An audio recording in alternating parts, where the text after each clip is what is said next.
아주 오래된 신화부터 최신 블록버스터 영화까지 정말 위대한 이야기들 있잖아요? 그 속에는 사실 공통적으로 숨겨진 설계도 같은 게 있어요. 오늘은 바로 그 비밀의 구조를 한번 낱낱이 파헤쳐 볼 겁니다. 자, 여러분이 가장 좋아하는 소설이나 영화 한번 떠올려 보시겠어요? 왜 그 이야기가 그렇게까지 마음속에 오래 남는 걸까요? 도대체 그 안에는 어떤 특별한 비밀이 숨어 있는 걸까요? 네, 그게 무슨 마법 같은 게 아니에요.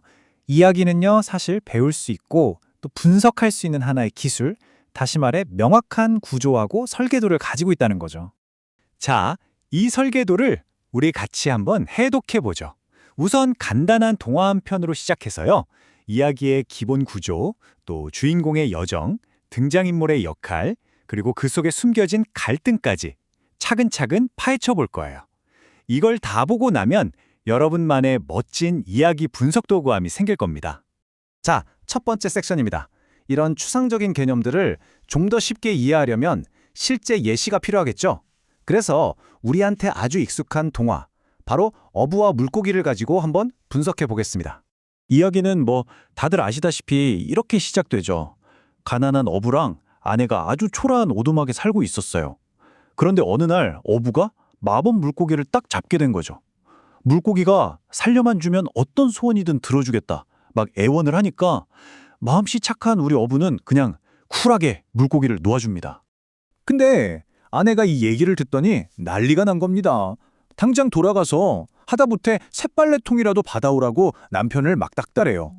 어부가 정말 어쩔 수 없이 바다로 가서 소원을 빌었더니 진짜 쇳빨래통이 생겼어요. 근데 바로 이 순간부터 뭔가 이상한 일이 벌어집니다. 바닷물이 점점 흐려지고 물결이 일기 시작하는 거죠. 아내의 욕심은 여기서 멈추질 않죠. 새 집을 원하고 귀부인이 되길 원하고 나중에는 아예 여왕이 되게 해달라고 합니다. 소원이 하나씩 이루어질 때마다 바다는 점점 더 검게 변하고 더 사나워져요. 뭔가 불길한 기운이 느껴지시죠? 결국 여왕이 된 건 마저도 지겨워진 아내가 진짜 말도 안 되는 요구를 합니다. 자기가 아예 바다의 신이 돼서 저 물고기를 부려먹겠다는 거예요. 이 말을 들은 물고기 어떻게 했을까요? 아무 대답도 없이 그냥 물속으로 싹 사라져버립니다. 어부가 집에 돌아와 보니까 그 화려하던 궁전은 온데간데 없고 예전에 그 낡은 오두막만 덩그러니 있는 거예요. 그리고 그 옆에는 부서진 빨래통이랑 아내가 멍하니 앉아 있었죠. 허무하죠? 이렇게 이야기는 끝이 납니다. 자, 그럼 이제 분석을 시작해 볼까요?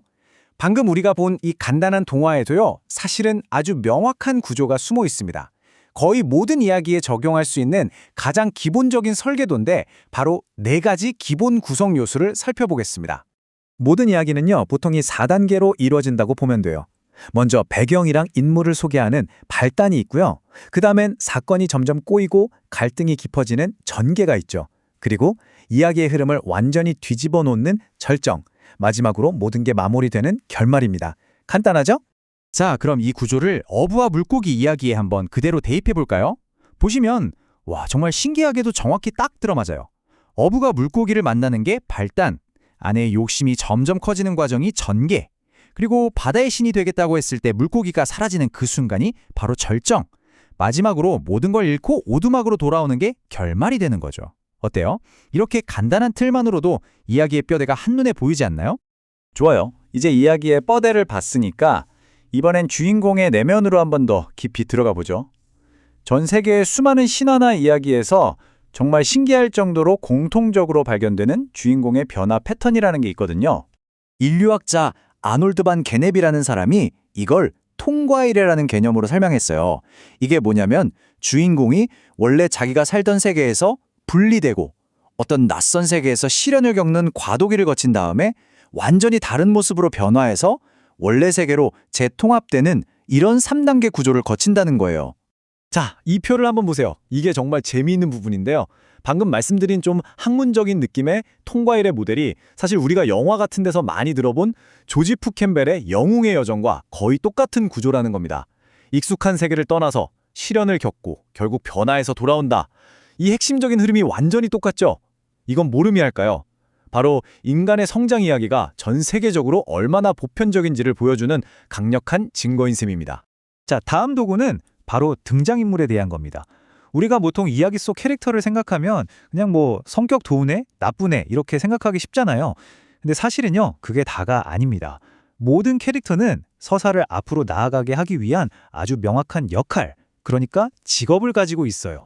프랑스의 언어학자 그레마스라는 사람이 이야기 속 인물들의 역할을 딱 6가지로 정리했어요. 한번 볼까요? 뭔가를 원하는 주인공이 있고 그 주인공이 원하는 대상이 있습니다. 그리고 임무를 시작하게 하는 발신자가 있으면 그 결과로 혜택을 얻는 수신자가 있죠. 마지막으로 주인공을 돕는 조력자와 당연히 그를 방해하는 적대자가 있습니다. 이 모델을 어부와 물고기에 한번 적용해 볼까요? 너무 명확하죠? 행동의 주체인 어부는 당연히 주인공이고요. 그의 소망을 계속 방해하고 갈등을 만드는 아내는 적대자, 소원을 들어주는 물고기는 조력자 역할을 하죠. 근데 여기서 정말 재미있는 포인트가 하나 있어요. 이 모든 사건의 시작, 그러니까 물고기를 보낸 주체인 바다를 발신자로 볼 수도 있다는 거예요. 와, 이렇게 보니까 각 인물들의 기능이 정말 선명하게 보이지 않나요? 자, 드디어 마지막 분석 도구입니다. 이게 가장 깊이 들어가는 단계인데요. 뭐냐면 이야기의 가장 깊은 심장부에는 서로 팽팽하게 맞서는 근본적인 힘들이 존재한다는 개념이에요. 바로 이 갈등이 이야기를 움직이는 진짜 엔진인 셈이죠. 어부와 물고기의 핵심 갈등을 이렇게 딱 정리해 볼 수 있어요. 겸손과 현상 유지를 상징하는 어부가 있죠. 그 반대편엔 누가 있나요? 바로 야망과 파괴를 상징하는 아내가 있습니다. 또 다른 축을 보면 자연의 자비를 보여주는 마법 물고기가 소원이 과해지면서 점점 자연의 분노로 면해가는 바다와 팽팽하게 맞서고 있죠. 바로 이 긴장감, 이게 이 이야기의 진짜 동력인 겁니다. 자, 어떠셨나요? 오늘 우리는 이야기의 비밀 설계도를 해독하는 아주 강력한 도구 몇 가지를 손에 넣었습니다. 이제 이 도구들을 온전히 여러분의 것으로 만들 시간이에요. 자, 여러분의 도구함을 한번 싹 정리해 볼까요? 먼저 이야기의 뼈대인 4단계 구조가 있었고요. 주인공의 변화를 따라가는 인물의 여정도 배웠죠. 그리고 캐릭터들의 직업을 파악하는 행위자 모델, 마지막으로 이야기의 엔진을 찾아내는 핵심 갈등까지.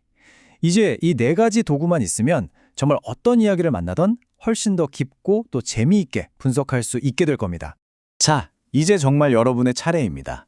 지금 머릿속에 떠오르는 여러분 인생 최고의 영화나 소설, 하나씩은 다 있으시죠?